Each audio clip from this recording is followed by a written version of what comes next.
Australia, too, aviation news was making the headlines. At year's end, the first of 80 starters in the London to Australia air race taxis in at Adelaide's Parafield. It's the twin Comanche of Bill Campbell and Neville Blackhouse, just 2 minutes ahead of a South Australian Beechcraft Bonanza. There was an even closer finish in the Melbourne Cup when Rain Lover made it 2 in a row, equaling Archer's 100-year-old record.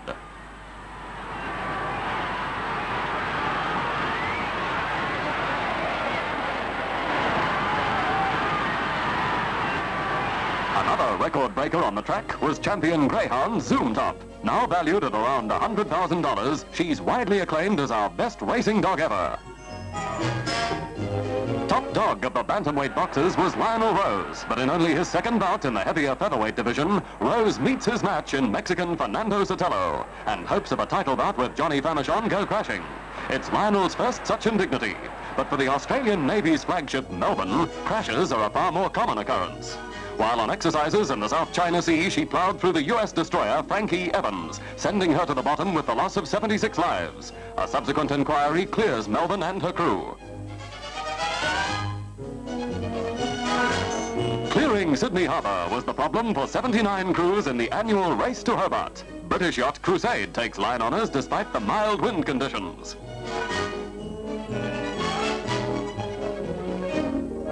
But wind conditions were wild, not mild, when rugged little South African Gary Player took out his 5th Australian Open. Player had the title well wrapped up with 18 holes to go, but the rugged conditions nearly were his undoing. A plastic wrapping for a Sydney cliff face left the city's populace in a quandary. Why? What for? How to get rid of it?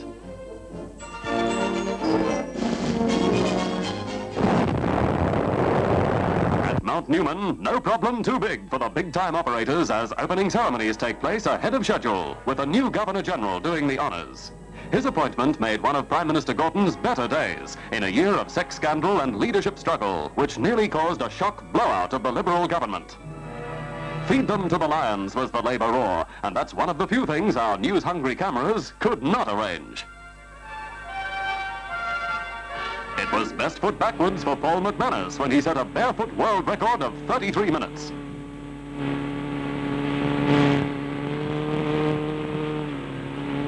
And best foot hard to the floor for the Holden Monaro team that took out the Bathurst 500.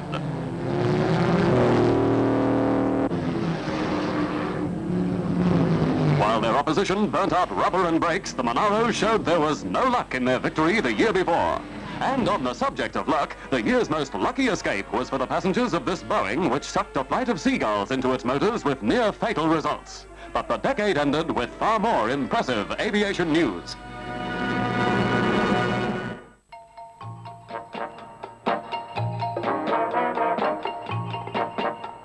A Japan Airlines jet arrives in Sydney on its inaugural flight to Australia. On board is Mr. Kishi, who was Prime Minister of Japan from 1957 to 1960.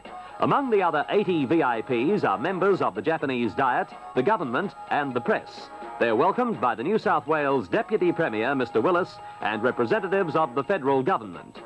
Japan Airlines becomes the 14th international airline to provide services in and out of Sydney. It's the 4th Asian airline to fly here. JAL will provide a twice-weekly service through Hong Kong. A welcome from the state and federal governments for a party of VIPs from Japan.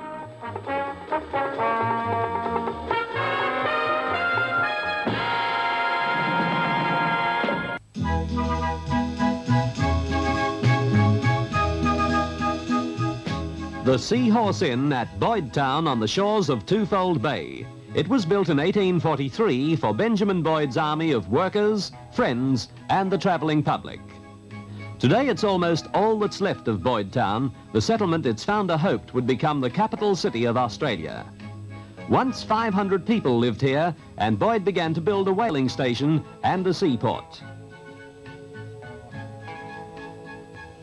This replica of the lighthouse Boyd built to guide his ship safely into port is now the world's most unusual telephone booth, but it's falling down too. The old church is now a ruin. In fact, much of Boyd Town was destroyed by looters and vandals after Boyd left, frustrated and disillusioned. His dream of a magnificent city collapsed. Several attempts have been made to restore this historic town, but most of them have failed.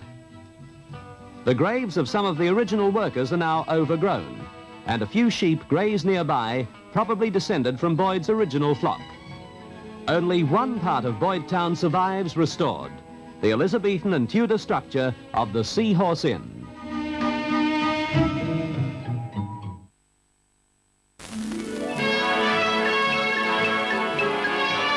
A distinguished audience, including show world's top personalities, attends a special preview of MGM's The Subject Was Roses, staged in honor of Jack Albertson, now filming Squeeze a Flower on an Australian location. The United States Consul General, Mr. Jack O'Sullivan, and Mrs. O'Sullivan arrive for the gala evening. And here's Jack Albertson receiving a great welcome from the excited crowd as he enters the floodlit theatre. Mr. Albertson is greeted by the host of the evening, MGM Managing Director, Mr. Fred Riley, and Sydney socialite, Mrs. Norman Jones.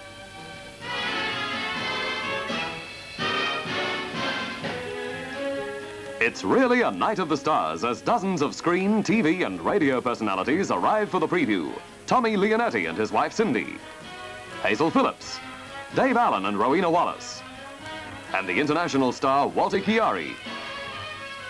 Walter joins Mr. Riley on the receiving line, and it looks as if everything is coming up roses for Jack Albertson and for this Pulitzer Prize-winning drama, the motion picture which has won Patricia Neal and Jack Albertson Academy Award nominations. MGM's The Subject Was Roses.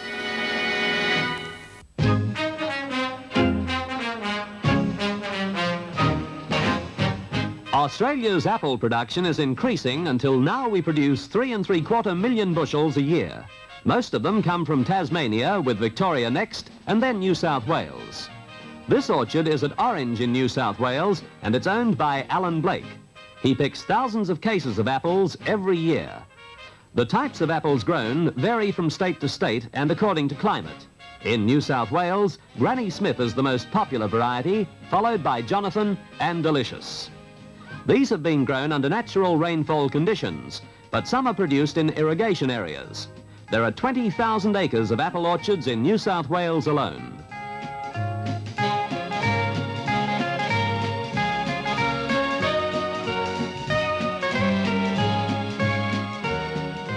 This is a modern orchard, and they do things on a big scale. That means a sizable investment in plant and machinery to be able to handle the crop.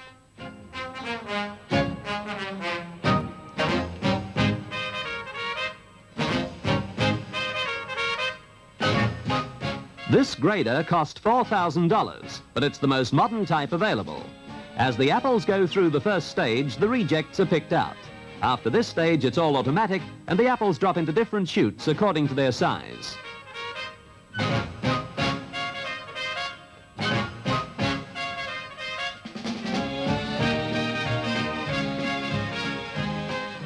Most apples are sold directly to the markets, but to ensure a supply all the year round, some are kept in cold storage. Alan Blake's cold store holds 11,000 cases, all carefully stored at 32 degrees.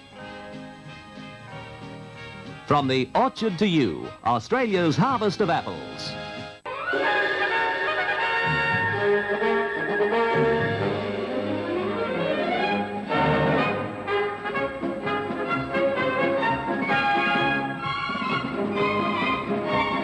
It's a big day at Randwick for the opening of the Spring Carnival. A bigger day than usual because it also marks the official opening of the new grandstand. The Governor, Sir Roden Cutler, performs the ceremony. Built at a cost of $4.6 million, the stand is one of the finest in the world. It can accommodate 5,000 people on 4 floors. There are moving footways more than a quarter of a mile long to carry members and the public to and from all levels. The building itself is as high as a 10-story city office block. It's fully air-conditioned and has dining facilities, snack bars, and provision for betting. This is only the first stage. Later, there will be accommodation for another 5,000 people. So it's all set for a great spring meeting.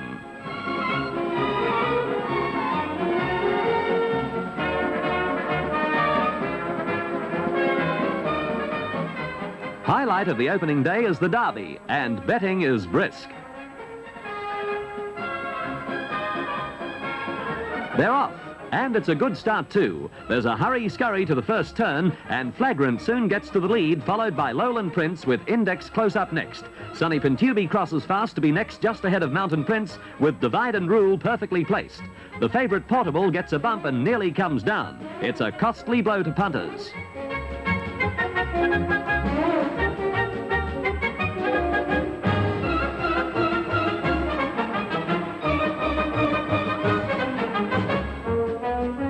And now the pace is really on.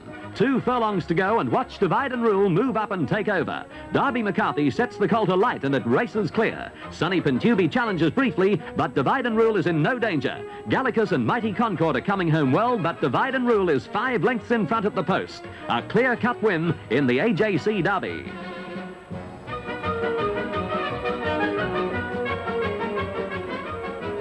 It's a popular win with a lot of punters.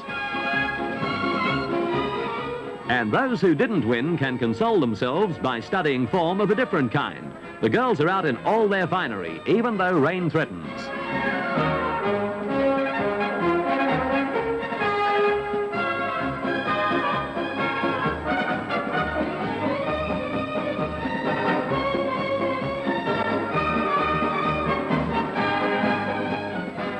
Next race on the card is the $40,000 Epsom Handicap, and the question everyone's asking is, can Darby McCarthy win the big double? He's riding Broker's Tip, and it's warmly supported. There's a big field with champions from 4 states parading before they go out to the start. It's a big betting race with Black Onyx favourite at 7-2. There's a crowd of more than 45,000 people here today, and there are some huge bets made as the big field parades in the enclosure before the start. These are Australia's champion milers, and the Epsom promises to be a real thriller.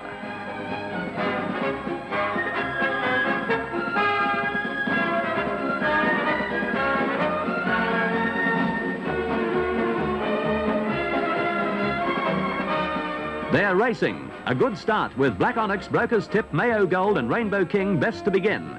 As the field settles down, it's Black Onyx in front from the New Zealander Mayo Gold. Broker's Tip is 5th, just ahead of Bright Promise, Raja Saab, Dual Control and Gypsy Moss. Into the straight, and Golden leads narrowly from Mayo Gold and Rainbow King, with Black Onyx and Alrello poised behind them, and then Broker's Tip and Dual Control. But watch McCarthy switch Broker's Tip to the outside, and a few yards from the post, Broker's Tip gets the upper hand. It's Broker's Tip first from Alrello and Dual Control.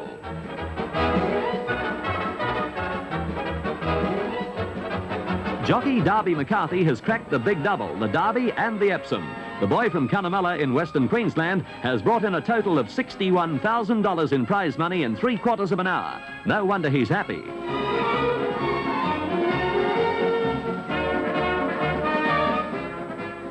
On Metropolitan Day, there's big betting too, and win or lose, it's made a lot more pleasant by having attractive girls to do all the hard work. If this doesn't make racing more popular, nothing will. The Metropolitan field's a big one too. Top stayers racing over 1 mile and 5 furlongs. In the straight, and Neville Voigt calls on Tails for his effort. The 4-year-old responds gamely and accelerates quickly to pass the leaders. The equal favourite has shot clear and seems to have the Metrop at his mercy. There's only one danger, the Queenslander Cashondio.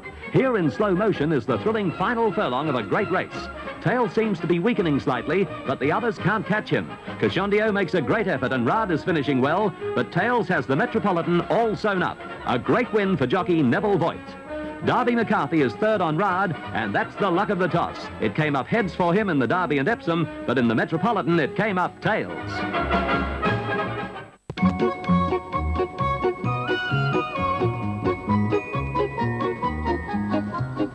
Christmas holidays, the end of a year at school, the best time of any year. It's sunny and warm, and the fun grounds and parks are filled with youngsters enjoying themselves. Christmas comes round only once every year, and they're determined to make the most of it. And didn't we, when we were young?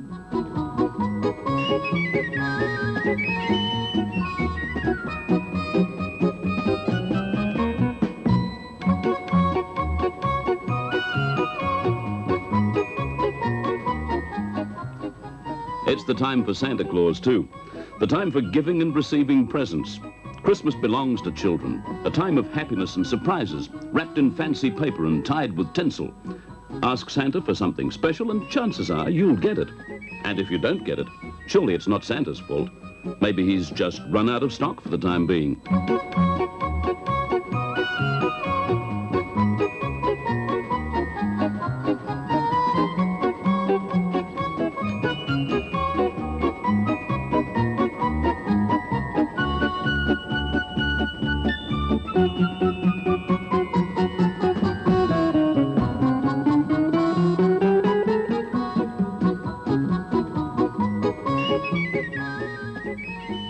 But what do you ask Santa for in this age of marvelous toys? Toys that do things toys have never done before. Toys that walk and skip and bounce. Just look at these and you'll find it even harder to decide which to choose.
There are toys that are so lifelike you'd swear they were real.